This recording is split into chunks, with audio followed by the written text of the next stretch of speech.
Imagine being 21 years old, seated across from some of the most influential businessmen in international sports, and having a $75 million contract in front of you.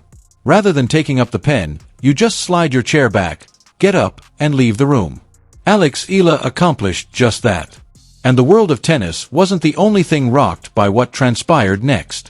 It completely shattered the foundation of a whole industry. This is more than just a tale about a contract that was turned down. This is a tale about identity, power, and what it takes to truly understand your value in a society when music is always attempting to persuade you otherwise. This is going to be a deep one, so fasten your seatbelt. You have to know music, who Eala is in order to comprehend why this moment is so important. You've already missed one of the most thrilling rises in contemporary tennis if you've only just heard her name. Music. Eala began gaining attention at a time when most kids' music are still figuring out who they are. Eala was born in Quezon City, the Philippines, a nation that the tennis establishment has traditionally ignored. She was not from a tennis powerhouse. She lacked the institutional support, tradition, and infrastructure that players from the United States, Spain, or Russia are essentially born into. She possessed something that cannot be produced or purchased.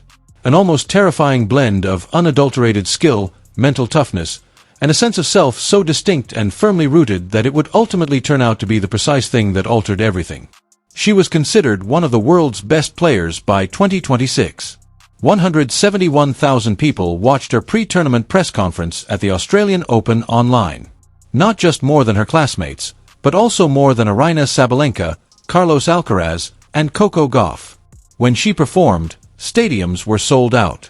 There was more to the Filipino flags in the stands than merely a display of patriotism. They served as a warning to everybody watching that something truly monumental was happening in real time. The so-called Eala effect wasn't a hoax. It was a quantifiable, indisputable cultural and economic phenomenon. She was already listed as one of Forbes 30 Under 30 Asia. For the year, her own endorsements were pushing music closer to $3 million. In 2026, she was on course to become the highest-paid tennis player in the Philippines. Additionally, businesses that were aware of the global market, such as music, were keeping a close eye on Asia's billion-dollar sports sector. Nike is the most cautious. This is where the narrative becomes intriguing. Music. Eala wasn't the only player Nike wanted to sign. Their goal was to make a statement. They did not conduct her visit to their world headquarters in Oregon in February 2026 as a standard business meeting. It was handled like a coronation. Music. The walls were plastered with posters that chronicled her career's pivotal milestones.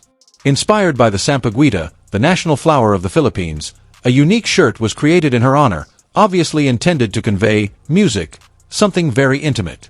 Ella's own face gazed back at her along the well-known tunnel at Nike headquarters. Music. The one lined with photos of the best worldwide ambassadors the business had ever teamed with. 4 words, history in full flower beneath it. There was an exhibition of limited edition shoes. Thus far, the entire area had been arranged almost like a museum devoted to her narrative. And if they had printed the message in enormous letters across the Oregon sky, it would have been even more obvious. She wasn't being approached by Nike as a young potential they wanted to nurture. They saw her as a generational talent that they needed to seize before anyone else did. That was precisely reflected in the offer they made. $75 million over 10 years. One of the biggest endorsement deals ever given to a male or female tennis player. For comparison, Ella's career prize money at the time was only $876,000. Before she would ever smash another ball in competition, Nike was offering more than 85 times that sum in a single deal. Music. The type of offer that would make most people's hands shake just by looking at the figure on the page, according to a 21-year-old from Quezon City. This is the section of the story where most people would presume they already know what will happen next, so take a moment to pause.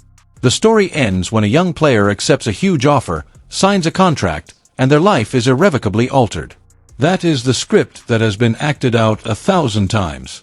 The athlete is the appreciative beneficiary, the company is the kind donor, and the transaction is a happy conclusion. However, Eala had not reached this point by adhering to someone else's plan. There was a problem. She felt it as soon as she began reading the fine print.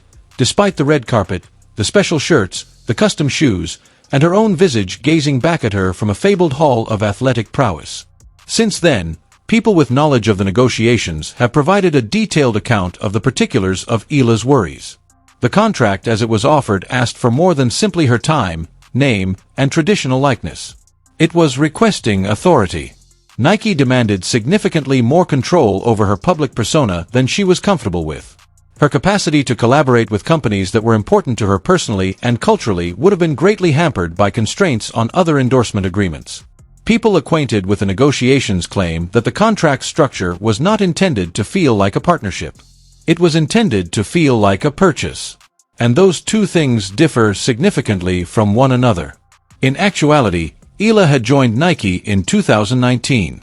Throughout her career, she had worn their equipment.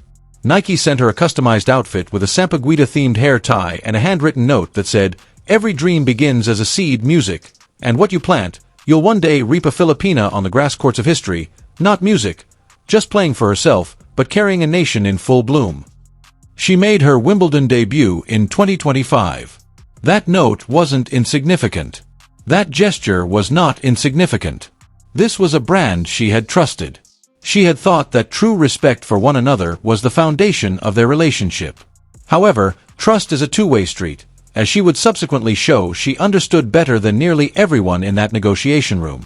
She started to question whether everything, the Sampaguita shirt, the inspirational tunnel, the history in full bloom poster, was sincere collaboration or extremely clever salesmanship as she sat there in Oregon, surrounded by meticulously planned celebrations of her origin. It may have been leverage or love. Silently and without fuss, she made the decision that she did not want to learn the hard way. "No," she replied. Not in a rage. Not through a press release. She simply and firmly turned down $75 million. The true story then started. Nike's response lacked grace.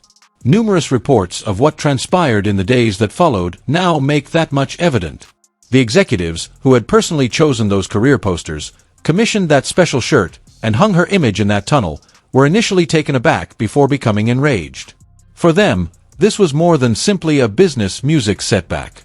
Eala was positioned by Nike as a key component of their plan for the billion-dollar and rapidly expanding Asian market.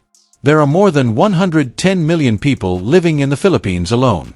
One of the most fiercely competitive sportswear markets in the world was the larger Southeast music Asian market. For Nike strategic planners, Eala was more than just a tennis player. She was the key that opened a door to a vast business area. They lost more than just a spokesperson when she left. They didn't have a plan. Music. Additionally, companies with that much financial clout and power don't silently suffer that kind of loss. Sources within both organizations claim that within days, Nike's leadership started putting pressure on IGA as well as the Women's Tennis Association, which is in charge of regulating the women's professional circuit. The message that arrived at the WTA's door was direct and hardly disguised as diplomatic. Nike would be re-evaluating its multi-million-dollar sponsorship commitments to the tour if the WTA was unable to guarantee that the players Nike want to sponsor were being adequately supported, promoted, and positioned for economic success. Completely stop. Take a time to let that land. Enraged by a 21-year-old athlete's rejection, one of the world's most powerful brands was now effectively endangering the entire organizational framework of women's professional tennis. Not because the WTA had done something improper. Not due to a disagreement over the terms of the contract, a scheduling conflict, or a transgression of the code of conduct. However, one player, one individual, had used her right to turn down a business deal that she didn't find acceptable. It's nearly impossible to comprehend the move's chutzpah. However, it did occur, and the WTA found itself in the midst of a dispute that it had not requested and for which there was no clear way out. Music. According to all accounts, the conversations that took place in the days and weeks that followed between Nike executives and WTA officials were quite contentious. Nike's demands went far beyond what would have been considered a legitimate business discussion. They wanted IGA to be assigned to more showcase courts at important competitions. They desired favorable